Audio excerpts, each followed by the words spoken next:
I had something that came to me that I felt the need that I wanted to start something. I'm starting off small scale. It's not a podcast, it's just a message. And I try to keep it to the point and try to keep it within 10 minutes. But I wanted to title it The Missing Men. This is something I believe that we have failed as men. Now, I do believe that this message can go to anybody, but it is specifically directed to men. There are lots of good men out there. And I don't think that we're all just wasting time. There's too many good ones out there. But we are absolutely missing some. We are losing some. And I hope that what I say not only goes to myself as a message, but also as a message to men. Full disclosure, I want to also say that anything that I say, my faith should be evident in what I say. My faith is important to me. I want to know that when all is said and done, and that I meet my Creator, I want God to be able to look at me and never ever have to say, "Depart from me, for I do not know you." I will say that religion is not the complete context of this message, but it will be a very, very important part. My first message I wanted to talk about is accountability. If we're going to talk about men and we don't want to talk about accountability, what I'm talking about has failed already. Accountability is one of the most important aspects of being a man, but it's also one of the most important aspects of being a human being, being an adult. Whether you're male or female, it doesn't matter. Accountability needs to be important in your life. So I wanted to make sure that this is where I started off at. So I simply started off with a basic definition of accountability. One of the better ones I found came strictly out of Merriam-Webster's dictionary. An obligation or willingness to accept responsibility or to account for one's actions.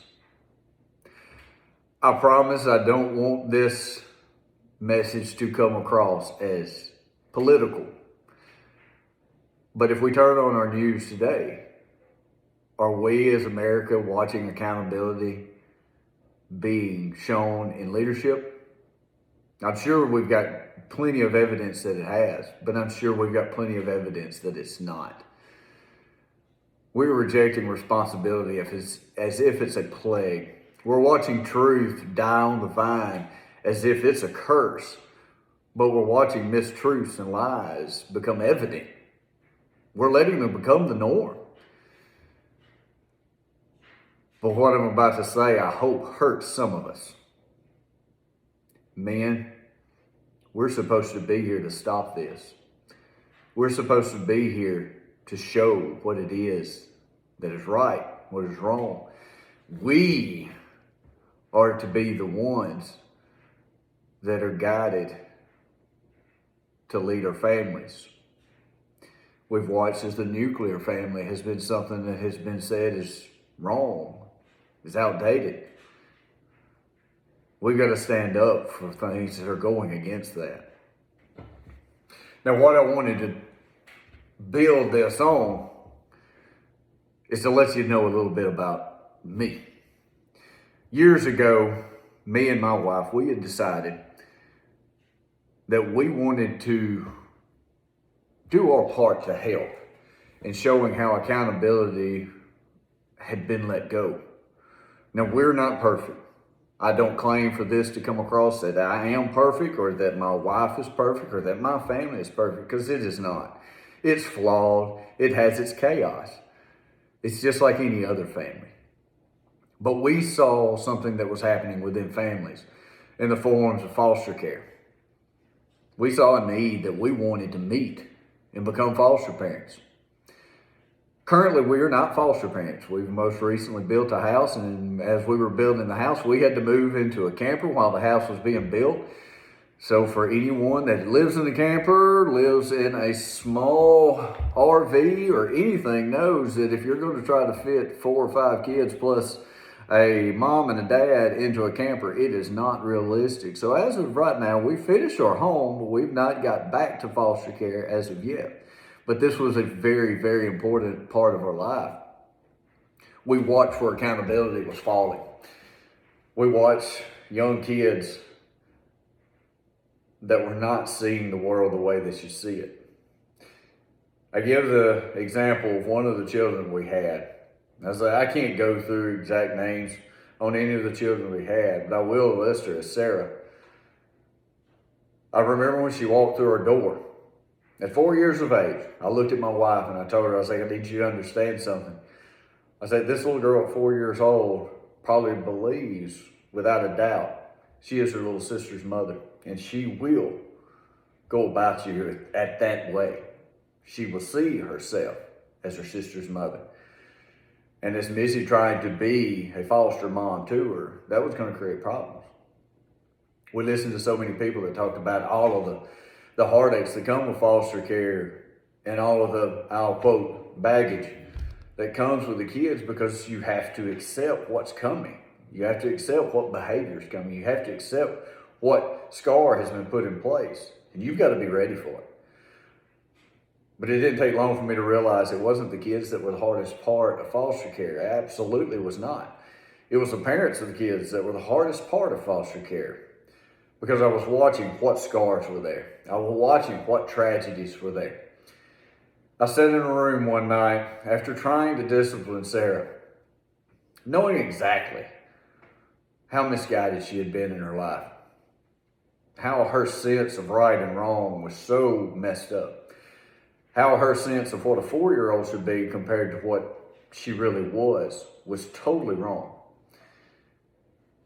I stopped everything I was doing, even in my frustration, even in my anger that I was having in church at that point. I stopped everything that I was doing, and I stopped and I hugged this little girl. I cried uncontrollably. I sat there and leaned in her ear, and I'm sure my wife heard me as well. But I leaned in her ear, and I still to this day remember what I told her. Now I told Sarah, I'm sorry. I'm sorry for what mom and what dad has done this to you.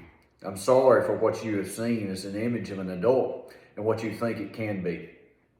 It broke my heart to witness what was happening to, let me repeat again, 4-year-old was going through and what had already been ingrained into her. Accountability was gone. Those that were to be accountable in her life weren't. And here we sat trying to right the ship, trying to correct the wrong that life had bestowed onto her. That's one aspect. The next, I said in the beginning that faith was going to be an important part of what I talked about. So how can I say that faith is going to be a big part of what I'm talking about? And I'm talking about accountability, and I don't want to mention the church. I think the church itself has been in the news a lot. I want to read out just a study done by the Lifeway Research Group. This was from 2019. It found that 4,500 churches closed in 2019, while about 3,000 new congregations were started. Now, this was off of 34 Protestant denominations in which this was accounted for. This wasn't just a singular denomination. It used a very large swath to create these numbers. Now, if I compare that to 2014, there were 3,700 closures. As you can tell, from 2014 to 2019, the numbers have grown. If I look at that same time frame, 2014, as far as openings, you had 4,000 openings in 2014. In 2019, you had 3,000 openings. Pay attention to the numbers. In 2014, you opened more than you did in 2019. In 2014, you closed less than closed in 2019. That tells you the math. Churches are dying faster than we can recreate them. Now, this is not to harp on churches as doing the wrong thing. Churches are fighting the good fight. There are great churches out there. But look at what the numbers are saying. The numbers are saying that the church is dying. Accountability is falling apart. What happened to the churches that closed? I don't know. I won't speculate either. But they're not there anymore. Those congregations dispersed into other congregations, or quite possibly, what if those congregations stop going? What if that accountability is now gone? If I leave foster care, I don't leave church, and I just go to global current affairs. I mentioned early into this, what is leadership showing us in our world? Again, I try not to be political in this, but it's up to you. What do you see in your leadership? What does it show you? What does it show you in our country's fiscal responsibility? What does it show you in our foreign diplomacy? What does it show you in our families? What dynamic is at play? And is that dynamic detrimental, or is it building up our country? I can't go into great details on current events. This is more, I want people to just see them. I want you to pay attention to what you're looking at. I'm reminded of the wolf at the door. If it's knocking and you're willing to answer it, be careful what comes in from behind it. Now, I can't sit there and give you some examples of my life and give you examples of what's going on in our country and not understand that through humility, I need you to understand a little bit more about where it comes from me. So personally speaking, as I said before, my family's not perfect. Neither am I. I came through and started thinking about things to equate that, and well, I tend to be a bit of a practical joker. I tend to be one that wants to smile more than I frown, and probably to my detriment sometimes. But this thought came across my mind. My ducks aren't always in a row. Sometimes they don't even know if they're supposed to be quacking, barking, or mooing. That's our life. So I don't want you to think everything is perfect here. We went through a time not too long ago where mistakes were made, and we had to own up for those. We had to hold an accountability to ourselves for a mistake that we made. I can remember sitting in my floor one night. To give you a little bit of context, my daughter is knee-deep in competitive cheer. She probably loves it more than even some of her own family members. But it's who she is and what she loves to do. I can remember at that moment having to sit down with my daughter and tell her that we couldn't do it anymore. We just couldn't afford it. There was nothing we could do about that. But as an adult, between me and my wife, we knew what we had to do. We knew at that point we had to break our daughter's heart for the betterment of our family. All because of something we did wrong. She had to pay a price as well. As a grown man, as a father of two, that was one of the most humbling experiences I've ever went through. Because I realized at that point, I had placed a burden of responsibility that should have been solely on me. I'd also placed it on her. But I couldn't deny, from an accountability perspective, what I had to do. There was no question to it. There was no, are we sure? Both me and my wife knew this is what had to happen. So for anybody that listens to this, I certainly hope what you get from this is, one, you get a look into my heart.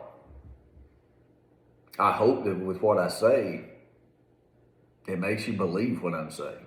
It makes you believe that who I am can be a representation of what I'm talking about. I'm not the perfect man. I'm not the perfect husband. I'm not the perfect brother, nor am I the perfect son. I'm a broken individual that understands that my guidance does not come from what this world offers me. It comes from the God above who created me. I look to Him for guidance. I look to Him for this message. And each day, I try to find out, what did I do wrong? What could I do better? But I want everyone to know that I'm always looking to hold myself to the standard in which He set me. I don't want to deviate from it. I don't want to bend or flex. I want to be guided by the light that tells us all who we are supposed to be. Men, I want you to stop. Think about your accountability. Think about what your son sees, what your daughter sees, what your wife sees, what your friends see. I want you to stop and think, does your accountability look good on Monday, but it looks horrible on Saturday? I want you to stop and think, is your accountability a standard that you are ready to hang your hat on? If it is, great. If it's not, you're not lost cause. It just means there's something you're looking for. Maybe your accountability comes from an accountability partner. But we're depending on each other. There's people depending on us. Don't lose sight of that accountability either. The fact that our guidance can be misled will also affect others. Grab a hold of accountability. Hold on to it. Understand the greatness that's in it and how it can make you a better person. Understand how important it is so that way you won't falter. And when it's all said and done, know that you stood firm, you stood with integrity, and you stood with honor. Thank y'all for listening to me today. I hope this is something that has really helped someone out. I hope to do this more. If you like it, let me know. Put it in some comments. Let me know how it goes. And I look forward to seeing everybody again. Y'all have a good one. Bye.